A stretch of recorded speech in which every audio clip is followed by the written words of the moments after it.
Bom dia, paz do Senhor para você que me assiste nesse vídeo. Quero convidar você a fazermos uma rápida meditação em Mateus, capítulo de número 4 e o versículo de número 16, que diz o seguinte: o povo que estava assentado em trevas viu uma grande luz, e aos que estavam assentados na região de sombra da morte, a luz raiou. Querido amigo, meditando neste versículo da palavra de Deus, nós vemos aqui o cumprimento de uma grande promessa. Uma grande promessa que Deus havia feito para o homem desde o jardim do Éden, quando o homem pecou e assim afastou-se da presença de Deus.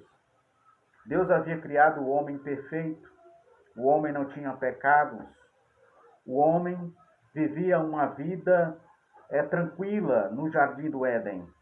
Mas um dia, ele e a sua adjuntora Eva, que Deus havia providenciado para ser a sua ajudadora idônea.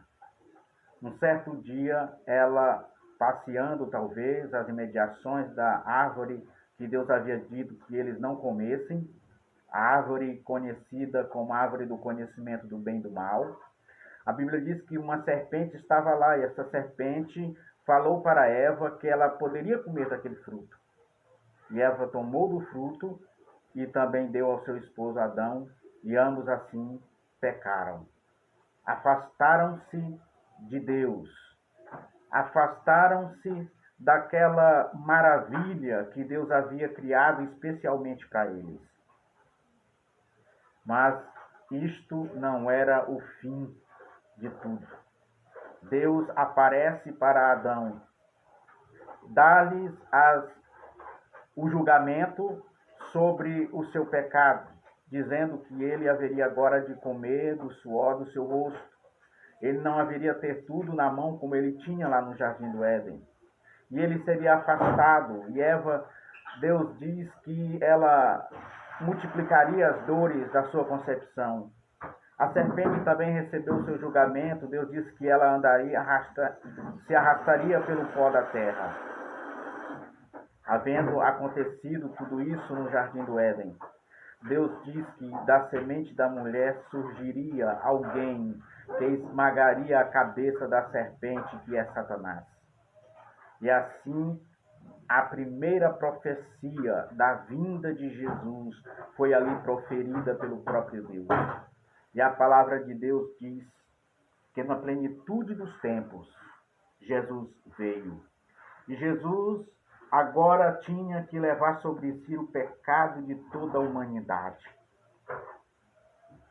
Todos os descendentes de Adão herdaram também o seu pecado. Herdaram também o seu pecado original.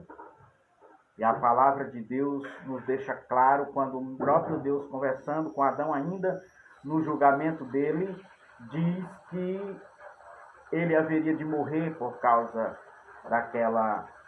daquele ato cometido. E todos os homens herdaram esta morte, herdaram este destino. O homem era para ser eterno, era para viver para sempre. Deus também criou uma árvore chamada árvore da vida, que também estava ali no jardim, e Deus disse que seria para a cura deles. Mas havendo pecado, Deus afastou Adão e Eva do jardim, e eles não tiveram acesso mais a esta árvore, porque se eles a tomassem e a comessem, eles viveriam eternamente. E isso não era possível, por causa do pecado que reinava em seus corpos mortais. Querido amigo, eu quero chamar você para esta promessa de Deus. Essa promessa de resgate, essa promessa de salvação. Porque a Bíblia diz em Romanos capítulo 3, versículo 23, diz que todos pecaram e destituídos estão da glória de Deus. E no capítulo 6, e o verso também de número 23, diz que o salário do pecado é a morte, mas o dom gratuito de Deus é a vida eterna. No versículo que nós lemos aqui no princípio, diz que o povo que habitava em regiões de sombra da morte. Israel era o povo de Deus, escolhido. Deus chamou Abraão de Ur dos caldeus para que ele se tornasse uma nação, e essa nação fosse a nação escolhida de Deus. Mas eles eram homens, eram pecadores, e estavam afastados de Deus, necessitados da salvação, da redenção de Cristo, porque a Bíblia diz que somente há remissão de pecados quando há derramamento de sangue. E esse sangue tinha que ser de alguém que não tivesse cometido pecados. Era o Cordeiro de Deus, era Jesus. Então Jesus veio, habitou aqui na terra, viveu os seus 33 anos, uma vida pura, sem pecados, para que ele pudesse ser esse Cordeiro que morresse pela salvação da humanidade. Jesus, então, subiu ao alto do Gólgota, e ali ele foi crucificado, ali ele foi morto, para que você pudesse ter a salvação, para que você pudesse ter esse vislumbre de livramento de Deus. Porque a Bíblia diz que há um destino terrível para o homem que não aceita Jesus. Em Hebreus diz que ao homem está ordenado a morrer uma vez, e depois disso segue-se ao juízo. O homem tem que prestar contas a Deus. O homem tem que prestar conta dos seus atos.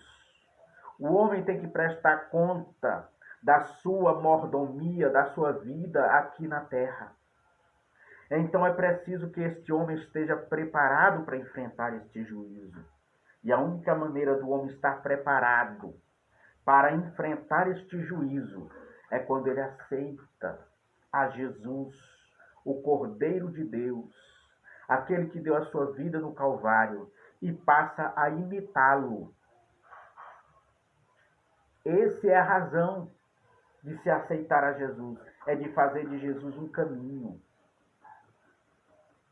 é de ter a sua vida pautada nos ensinos de Cristo, dos apóstolos, da palavra de Deus. Eu trago esta mensagem para você hoje, dizendo que você precisa de Jesus. Muitas das vezes as pessoas dizem que tem Jesus, mas não vive procurando imitá-lo, não vive tentando ter uma vida justa. Nós sabemos que é impossível para o homem ser igual a Jesus, porque Jesus não tinha pecado algum, e os homens pecam. Mas isso não deixa o homem livre para seguir a sua vida sem prestar contas diante de Deus. Então Deus quer transformar a sua vida. Paulo disse no capítulo 11, verso 1 de 1 Coríntios: sede meus imitadores, como também eu sou de Cristo. Você está imitando a Cristo? Você está procurando ter uma vida separada do pecado? Mesmo que às vezes você tropece, mas você tem que tentar, você tem que lutar, você tem que se abster deste mundo. Jesus disse que aquele que tentar salvar a sua vida, perdê-la-á. Então, mas aquele que perder a sua vida por minha causa, a achará, disse Jesus. Então essa é a mensagem que eu trago para você. Nesta oportunidade, aceite a Jesus como Senhor e Salvador da sua vida. Capítulo 11, verso 28 de Mateus, Jesus diz: vinde a mim, todos os que estáis cansados e oprimidos, e eu vos aliviarei. Você tem tido uma vida difícil, uma vida de fardos pesados? Eu quero dizer, Jesus quer levar o seu fardo. Ele quer trocar o seu fardo com ele. E a partir do momento que você fizer isto, a sua vida vai mudar.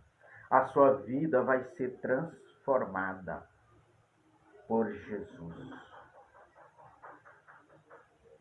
Pense nisto.